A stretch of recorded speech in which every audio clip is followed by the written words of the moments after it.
நமது மெய்ப்பரும் நமது மீட்பரும் நமது ஆண்டவருமாகிய இயேசு கிறிஸ்துவில் பிரியமான உறவுகளே, நாள்தோறும் வத்திக்கான் வானொலியின் நிகழ்ச்சிகளை அருள் ஒளி இணையதளம் வழியாக உங்களுக்கு நாங்கள் ஒளிபரப்புகின்றோம்.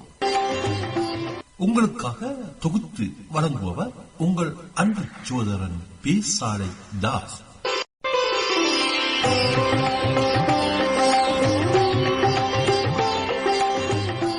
லௌதேத்தூர் இயேசுஸ் கிறிஸ்துஸ். இயேசு கிறிஸ்துவுக்கு புகழ். தமிழ் கூறும் நல்லுலகில் வாழும் அனைத்து அன்புள்ளங்களுக்கும் வத்திக்கான் வானொலியின் வணக்கம். இறைவன் உங்கள் உள்ளத்தையும் இல்லத்தையும் தன் அன்பாலும் அருளாலும் அமைதியாலும் இன்றும் என்றும் நிரப்புவாராக.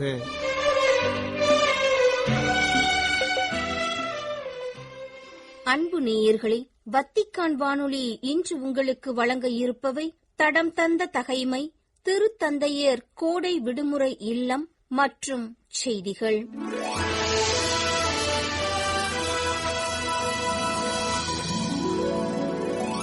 தடம் தந்த தகைமை. இறைவனுக்கு பலி செலுத்திய அரசர் தாவீது.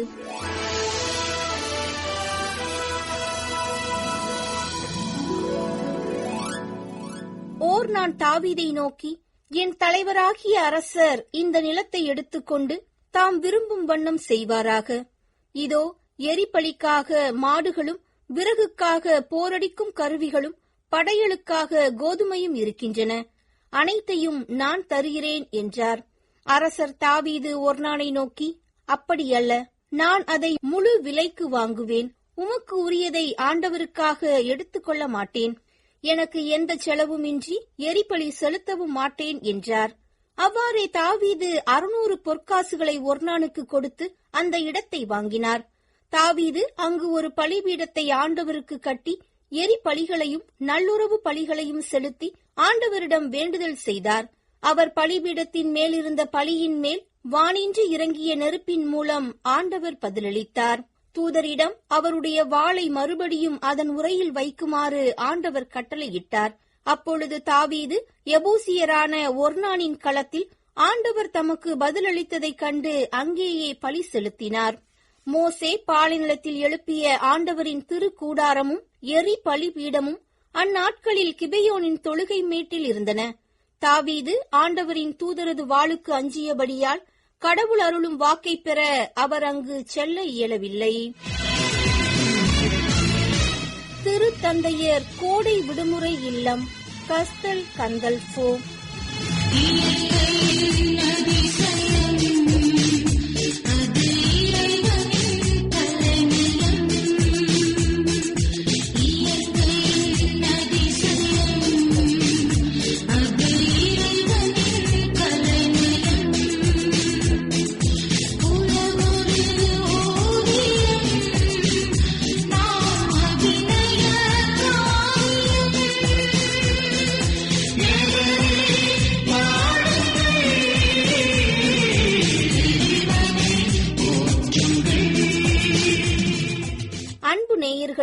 இத்தாலியில் ஜூன், ஜூலை, ஆகஸ்ட் ஆகிய மாதங்கள் கோடை விடுமுறை காலமாக சிறப்பிக்கப்படுகின்றன. இக்காலங்களில் குறிப்பிட்ட நாட்களில் திருத்தந்தையர்களும் தங்களது விடுமுறையை கழிக்க ரோமில் உள்ள திருத்தந்தையர்களுக்கான கோடை விடுமுறை இல்லமான கஸ்தல் கந்தல்ஃபோ செல்வது வழக்கம். அவ்வகையில் இந்த ஜூலை மாதம் முழுவதும் திருத்தந்தை 14ஆம் லியோ அவர்கள் தனது கோடை விடுமுறையை கழிக்க ரோமில் உள்ள கஸ்தல் கந்தோல்ஃபோ எனும் இடத்திற்கு செல்ல உள்ளார். எனவே அதனை முன்னிட்டு திருத்தந்தையின் புதன் மறைக்கல்வி உரைகள் ரத்து செய்யப்பட்டுள்ளன. எனவே இன்றைய நமது நிகழ்வில் திருத்தந்தை 14ஆம் லியோ அவர்கள் செல்ல இருக்கும் திருத்தந்தையர் கோடை விடுமுறை இல்லமான கஸ்தல் கந்தல்ஃபோ குறித்த தகவல்களை காணலாம்.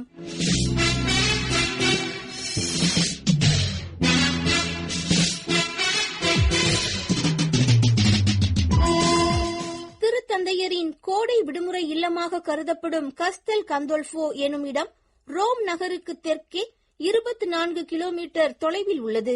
ஏறக்குறைய 8503 குடியிருப்புகளை கொண்ட ஓர் இத்தாலிய நகராட்சியான கஸ்தல் கந்தோல்ஃபோ கடல் மட்டத்திலிருந்து 426 மீட்டர் உயரத்தில் அமைந்துள்ள மலைப்பாங்கான இடமாகும். திருத்தந்தையர்கள் தங்களது கோடை விடுமுறையை கழிக்கும் இடமாக பாரம்பரியமாக இது இருந்து வருகிறது. கஸ்தல் கந்தோல்ஃபோவில் உள்ள திருத்தந்தையர்களின் கோடை விடுமுறை இல்லமானது ஒரு கோட்டையை போன்ற தோற்றம் கொண்டது. மேலும் பல்வேறு கட்டிடங்களை அதன் அருகில் கொண்டுள்ளது. திருத்தந்தையர் இங்கு ஜூலை மாதத்தின் பாதியையும் ஆகஸ்ட் மாதத்தில் ஒரு வார இறுதியையும் பொதுவாக கழிப்பார்கள். திருத்தந்தை 16ஆம் பெனடிக்ட் 2013ஆம் ஆண்டு தான் திருத்தந்தை பதவியிலிருந்து விலகும் வரை இங்கு அடிக்கடி தங்கி இருந்தார். திருத்தந்தை பிரான்சிஸ் திருத்தந்தை 16ஆம் பெனடிக்ட் அவர்களை சந்திக்க 2025ஆம் ஆண்டு ஏப்ரல் 23 அன்று வானூர்தி வழியாக கஸ்தல் கந்தோல்ஃபோ சென்றார். தனது பணிக்காலத்தில் திருத்தந்தை பிரான்சிஸ் அவர்கள் திருத்தந்தையர்களின் கோடை விடுமுறை இல்லமான இந்த கஸ்தல் கந்தோல்ஃபோவை பயன்படுத்தாத காரணத்தினால் இந்த திருத்தந்தையர்களின் கோடை விடுமுறை இல்லமானது பொதுமக்களின் பார்வைக்காக திறந்து வைக்கப்பட்டது. தான் திருத்தந்தையாக பதவி ஏற்ற ஒரு வாரத்திற்குள் வானூர்தி வழியாக முன்னாள் திருத்தந்தையான திருத்தந்தை 16ஆம் பெனடிக்ட் அவர்கள் தங்கியிருந்த திருத்தந்தையர்களின் கோடை விடுமுறை இல்லமான கஸ்தல் கந்தோல்ஃபோ சென்று திருத்தந்தை 16ஆம் பெனடிக்ட் அவர்களை சந்தித்தார் திருத்தந்தை பிரான்சிஸ்.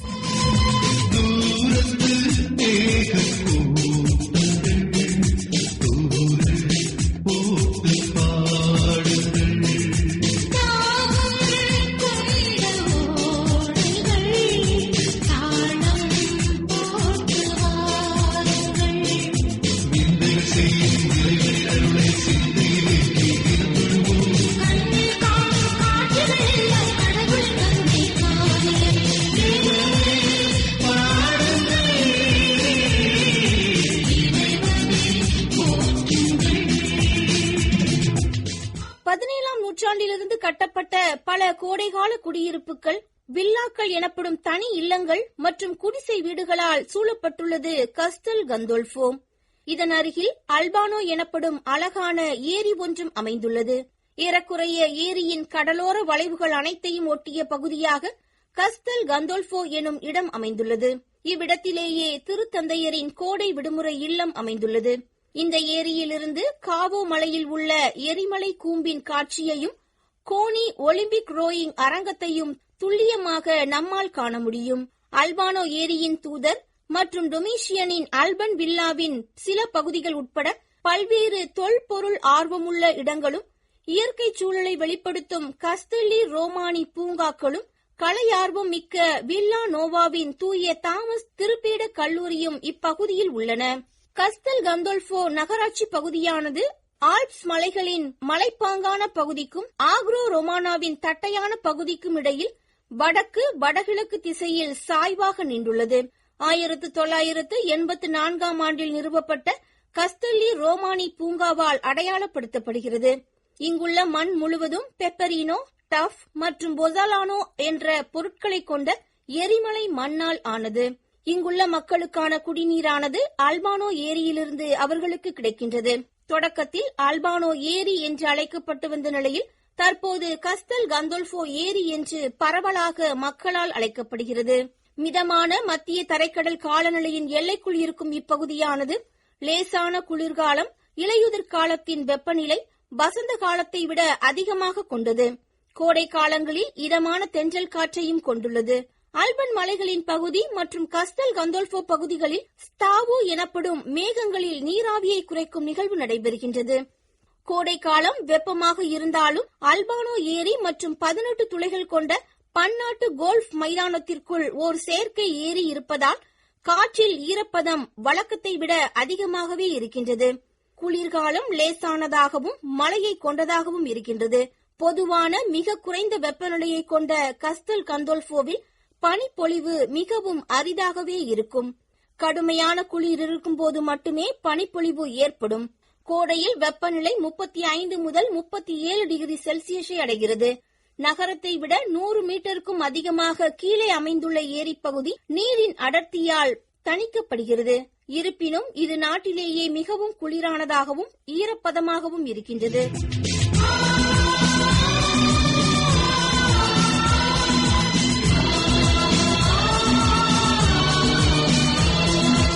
மாசோ சிசேரியானாவில் சேர்க்கப்பட்ட கஸ்தல் கந்தோல்ஃபோவின் நிலப்பகுதியானது இடைக்காலத்தில் இத்தாலியின் நோபில் குடும்பமான கோந்தி தி துஸ்கோலோ என்பவருக்கு உடைமையானது. 11ஆம் நூற்றாண்டின் தொடக்கத்தில் சாந்தா மரியா தி குரோத்தா ஃபெர்ராத்தா எனும் துறவற நிறுவனத்திற்கு சொந்தமானதாகவும் இருந்துள்ளது. ஜெனோவா வம்சாவளியைச் சேர்ந்த கந்தல்ஃபி குடும்பத்தினர் தங்கள் பெயரை கொண்ட காஸ்த்ரா எனப்படும் ராணுவ தளத்தை அங்கு அமைத்தனர். 1221ஆம் ஆண்டில் இங்குள்ள கோட்டையை கைப்பற்றிய சவெல்லினியர் அதனை தங்களுடைய உடைமையாக மாற்றி அதன் பின் 1389ஆம் ஆண்டில் அதை காப்பி ஜூக்கி என்பவர்களிடத்தில் ஒப்படைத்தனர். மீண்டும் 1436ஆம் ஆண்டில் கோட்டையானது மீண்டும் சவேலியின் முழு கட்டுப்பாட்டில் வந்தது. கர்தினால் மரிய ஜோவானி விட்டலேச்சி, போர்கோ தி குரோத்தா ஃபரெத்தா, அல்பானோ மற்றும் கஸ்டல் சவேலோவுடன் சேர்ந்து அதை தரைமட்டமாக்க 1482ஆம் ஆண்டில் திருத்தந்தை 4ஆம் சிக்ஸ்டூஸ் கஸ்டல் கந்தோல்ஃபோவை வெல்லட்ரி எனும் இத்தாலிய சமூகத்திற்கு உடைமையாக வழங்கினார். மீண்டும் இது சவெல்லியினரால் சேதமடைய 4 ஆண்டுகளுக்கு பிறகும் மீண்டும் ஆட்சி கைப்பற்றப்பட்டது. திருத்தந்தை 5ஆம் சிக்ஸ்டூஸ் பெர்னார்டினோ சவெல்லிக்கு ஆதரவாக கஸ்டல் கந்தோல்ஃபோவை டச்சு பதவிக்கு உயர்த்தினார்.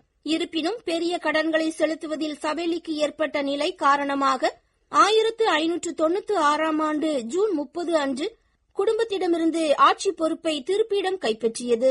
திருத்தந்தை 8ஆம் கிளமெண்ட் அதே கோட்டையை 1604ஆம் ஆண்டு மே 27 அன்று திருப்பீடத்தின் சொத்துக்கள் பட்டியலில் சேர்த்து அவை அந்நியப்படுத்த முடியாதவை, விற்க முடியாதவை என்று அறிவித்தார்.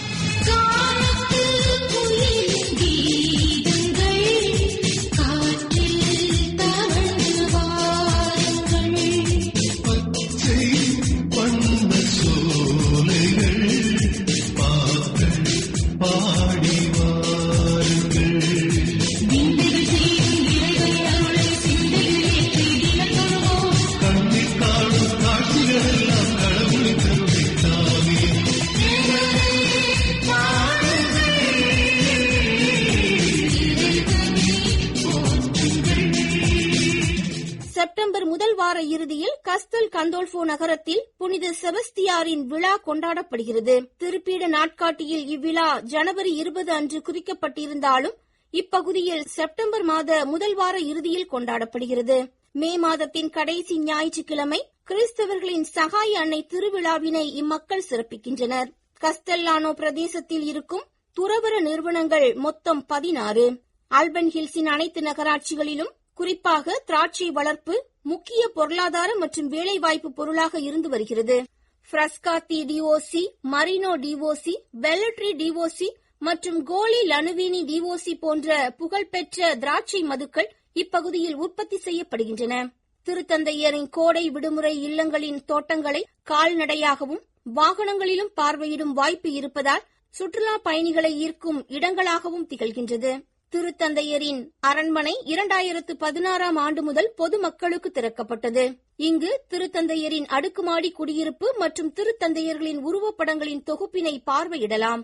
ஜூலை மாதம் முழுவதும் கஸ்டல் கந்தோல்ஃபோ எனும் இடத்தில் தனது கோடை விடுமுறையை கழிக்க இருக்கும் திருத்தந்தை 14ஆம் லியோ அவர்கள் 30 முதல் தனது புதன் பொது மறைக்கல்வி உரையினை மீண்டும் தொடங்க உள்ளார்.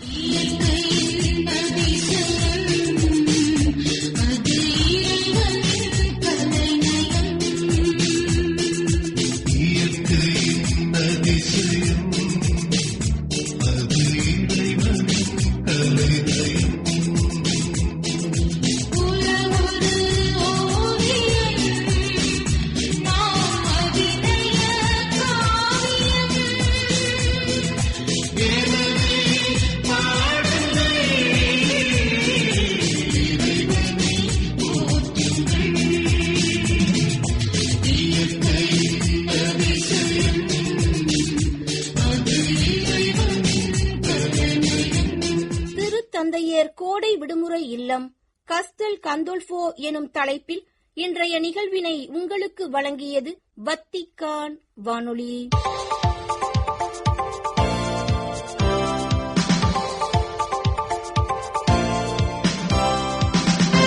செய்திகள்.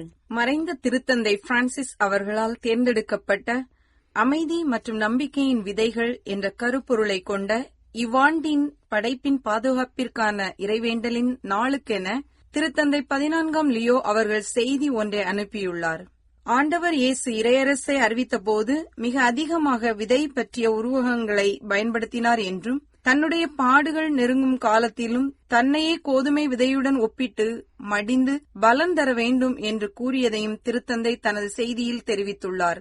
இறைவாக்கினர் எசையா கூறுவது போல, கடவுளின் ஆவி வறண்ட பாலைவனத்தையும் ஒரு தோட்டமாக மாற்றும் வல்லமை உடையது. அது ஓய்வுக்கும் அமைதிக்கும் இடமாக மாறும் என்று சுட்டிக்காட்டிய திருத்தந்தை, கிறிஸ்துவில் நாமும் விதைகள்தான் என்றும், அதிலும் அமைதி மற்றும் நம்பிக்கை ஏற்படுத்தக்கூடிய விதைகள் என்றும் கூறியுள்ளார். ஜூலை 2 புதன்கிழமையன்று உக்ரைனிய கிரேக்க கத்தோலிக்க ஆயர் மாமன்ற உறுப்பினர்களை சந்தித்த திருத்தந்தை 14ஆம் லியோ அவர்கள், கடவுளின் அனைத்து மக்களையும் நம்பிக்கையில் புதுப்பிக்க அழைக்கும் இந்த யூபிலி ஆண்டின் சூழலில் இச்சந்திப்பு நிகழ்வது மகிழ்ச்சி அளிக்கின்றது என்று கூறினார்.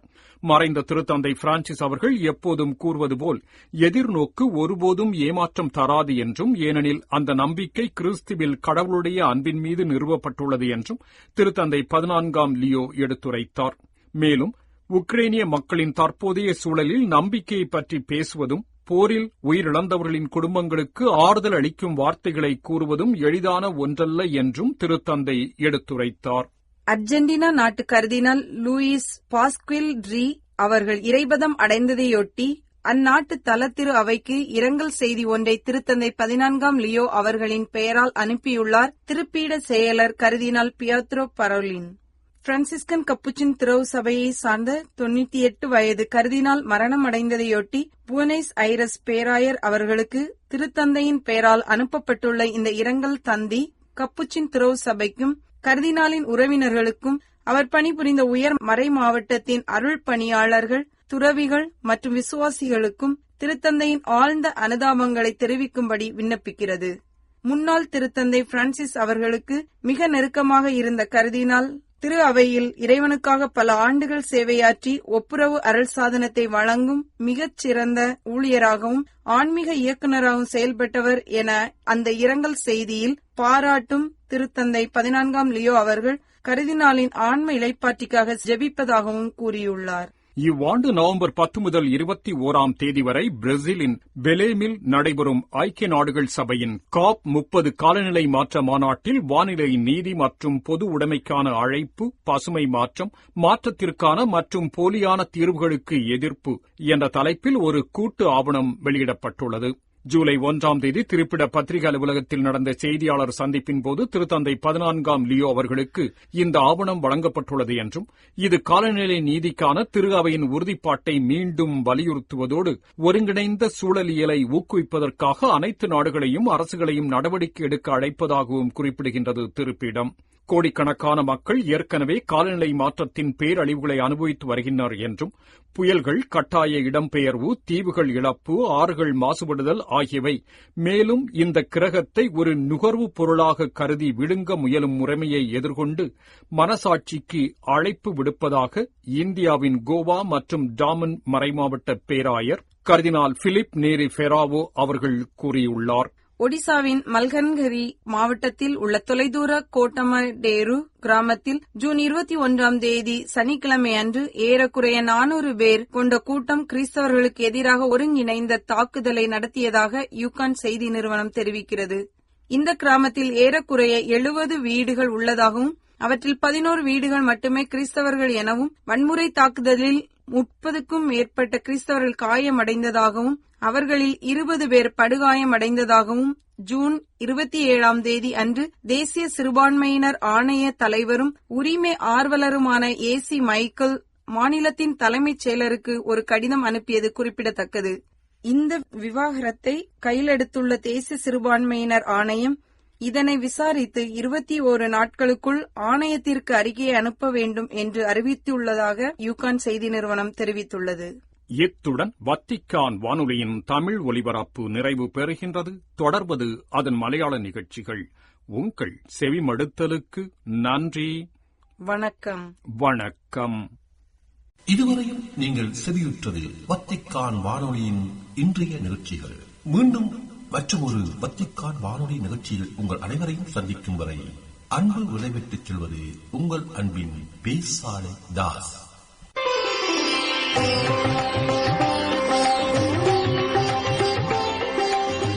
இது இதுவரையும் நீங்கள் செவியுற்றது வத்திக்கான் வானொலியின் இன்றைய நிகழ்ச்சிகள். மீண்டும் மற்றொரு வத்திக்கான் வானொலி நிகழ்ச்சியில் உங்கள் அனைவரையும் சந்திக்கும் வரை அன்பு விளைவித்துச் செல்வது உங்கள் அன்பின் பேசாலை தாஸ்.